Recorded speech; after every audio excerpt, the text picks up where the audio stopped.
All-Ireland final at Croke Park, breaking a 75-year torturous wait since 1951 to win the Sam Maguire Cup. In a hard-fought contest against Kerry, they led for most of the second half, finally coming through years of heartbreak and disappointment to lift the title for just the fourth time. The Mayo captain paid tribute to the players of the decades past for inspiring them to win today. Let's go live now to Joe Stack in Croke Park to take us through how it all unfolded. Joe. Good evening to you, Ray. Yeah, I think around 5:15, you may have noticed there was a register on the Richter scale. That's because after many, many decades, there was a Mayo roar that really, it was a privilege to be here, to be witnessed. After years of heartbreak, after years of frustration, they are no longer the nearly men. It has been a truly historic day here. Let's now look back at how it all unfolded. Dave Kelly has the story of a famous All-Ireland final.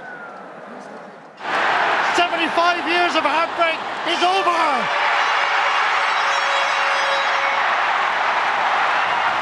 Mayo are the All-Ireland Senior Football Champions 2026.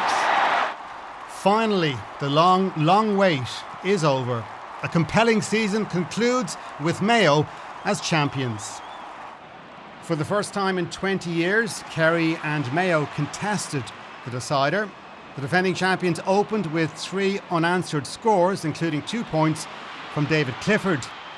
The Fossa man was always likely to be a central figure. His well-taken goal opened a 6-point advantage. First Sean O'Shea, back first David Clifford. Here comes a goal opportunity! In every game he scored a goal except against Donegal. 6 goals he scored on the journey to the All-Ireland final. That's his 7th. The game was in danger of getting away from Mayo at an early stage. Jack Carney and Ryan O'Donoghue contributed 1 2-pointer apiece. When Hawkeye confirmed a point from Tommy Conroy, the 2026 final was level. Joe O'Connor's score gave Kerry a 1-point advantage at the break. A hugely positive start to the second half saw Mayo come from a point down to 4 clear by the 40th minute. There's a man available. There's a goal written up here. Back in the net! Mayo score a goal in the All-Ireland football final. Magic created by Ryan O'Donoghue and finished brilliantly in a defence-splitting move, and Kerry were all over the shop. With Mayo nerves frayed in the final minutes, the dream edged closer to reality. Kerry were unable to mount a late charge. Andy Moran's side prevailed on a 120-117 scoreline. Dave Kelly, RTE News. Well, let's get some more reaction here from Croke Park. Marty Morrissey has been over at the Mayo Tunnel. You normally ask the players, how does it feel, Marty? But this is a momentous sporting occasion in modern times. I mean, the GA was founded in 1884, and they've had been hugely significant moments. Like Seamus Darby's goal, sorry Joe, was also against Kerry in 1982. And I mean, when your own country, like my crowd in Clare, won the All-Ireland 95 after a huge gap, this compares and possibly supersedes all of that, because the people of Mayo live, breathe football. And yet, despite 13 defeats, if you include 2 draws, since 1989 to 2021, I've never been in an All-Ireland final where they had 2 own goals. Mayo gave away 2 own goals, I think it was 2016. And when the game started today, I was down in Mayo during the week, and I mean, I have to love the Mayo people. They said, we're keeping the cap. Mm-hmm. Everywhere was red and green, everywhere. They were all excited. But the first couple of 10, 15 minutes, I said, I have my doubts about this. David Clifford, magnificent footballer, got a great goal that we've just seen in the report. But then they began to get the momentum, and the start of the second half when they came at it. And then there was another 10, 15 minutes where they kicked wide after wide. It was just an amazing journey, and I've been here, very privileged to be here, to be holding a microphone and to see an All-Ireland Sam Maguire, Lee McCarthy being presented. Never have I seen a packed Croke Park stand and not leave until Mayo got the Sam Maguire and stayed for all of Jack Coyle's speech. That is phenomenal. That is hugely significant. As I say, it's special being here today, because over your shoulder now, we've seen Kobe MacDonald, we've seen Dara Byrne, we've seen the young stars, but I'm also looking at Aidan O'Shea over there and Lee Keegan over here. The nearly men who were, the men who know that heartbreak, none bigger than Andy Moran. That's what makes it so special, isn't it? It's because they've been to the well so many times and come away empty. And great managers. I think I counted something like, I was doing my research, I think we had 15 managers, and they won Connacht championships. They lost All-Ireland finals. They lost All-Ireland semi-finals. And all these people and the backroom team have played a huge part in the development of the passion that continued on. But this today belonged to anymore. When you think, and this is where dreams can come true, Mayo lost to Roscommon badly in Castlebar, and it hurt. They lost to Tyrone. I did that match, and I thought they were unlucky to lose. And yet they come along and they beat Cork and Louth and Meath in between, and you'd say to yourself, gosh, they're playing the All-Ireland champions. But this was built over years and years of passion and hard work, and it all flowed out. Okay, Marty, well done to Mayo. Well done to Mayo. We're going to hear lots more from you both in this or later in this bulletin and later on at 9. But for now, from a very excited and passionate Croke Park, it's back to you, Ray. Oh, I've no doubt. And it's to Castlebar we go now, and our Northwest correspondent Shane O'Careen. And Cathal Dowd is on Jones's Road in the environs of Croke Park as all of the fans of both sides leave. Shane, let's go to you first. I can only imagine the emotion that's pouring out, let alone the celebrations that are about to get underway there in Castlebar this evening.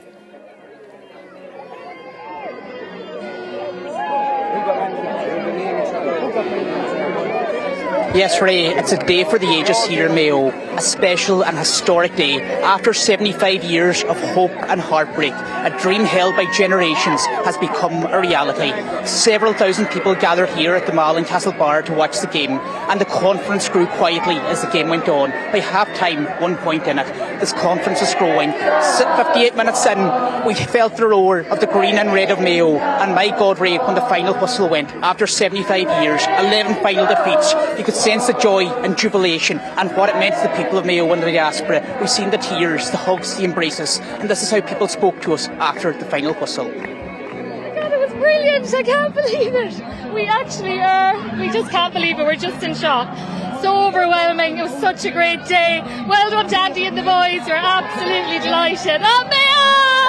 The greatest day. The greatest day. They have it well earned. Delighted for them. How does it feel after 75 years? Oh, well, I'm 75 myself, so I don't remember the last time they won, but today is brilliant. I thought it was a fantastic game. So glad that we came to the Mall in Castlebar to watch it, and we've made history. Fantastic. We're exhilarated. We're on top of the world. We can't believe Mayo did it, but we were behind them all the way. Oh, Mayo!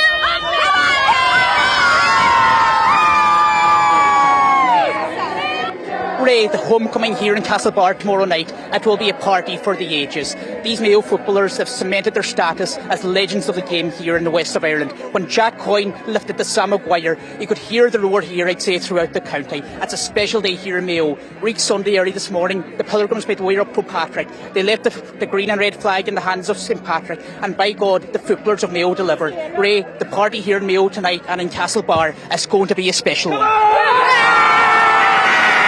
Wonderful stuff. I'd say that flag will be flying for a while, Shane, by the looks of things in Castlebar. Anyway, Cathal, to you, I mean, I would say take it as a given. There's not anyone will begrudge Mayo this championship. But how have the fans of both sides been reacting as you engaged with them there when the match ended? Yeah, well, coming out of the stadium, that explosion of noise and emotion after the game, once Mayo finally got it done, spilled out into the streets. And to be fair to Kerry fans, they were pretty delighted for Mayo, even if they were a bit disappointed. And as you can see, the Mayo fans are using this opportunity to really celebrate as they've not had a chance for so long. It's bedlam here, and it's bedlam around here, and it's bedlam here, and the celebrations will go long into the night from here all across Ireland back to Mayo as they finally bring the Sam Maguire all the way to the west. I'm telling you, it was unbelievable. It was electric. I think the better team won though. Kerry were always chasing them. How'd they get it done this year? Belief and youth. Off the charts, intensity, and we weren't able to match it. I think Dermot O'Connor was a big loss for us in midfield, but there's no competing. We're by far the worst team on the day, and fair play to Mayo. Young team, no fear. They just showed up. Better team won, lads. Look, we have to give them credit. Yeah. They deserved it in the day. You know, you'd say there's nothing to this curse thing, but then you have to think, hang on a minute, didn't the last person who was supposed to be cursed die? And didn't that lift the curse? And didn't they come and win? Well, Cathal, after 75 years, we won't give out about the Mayo fans nearly drowning you out there. Lovely to see all that emotion pouring out. And Shane in Castlebar, where the party's just beginning. Well done both, and thank you.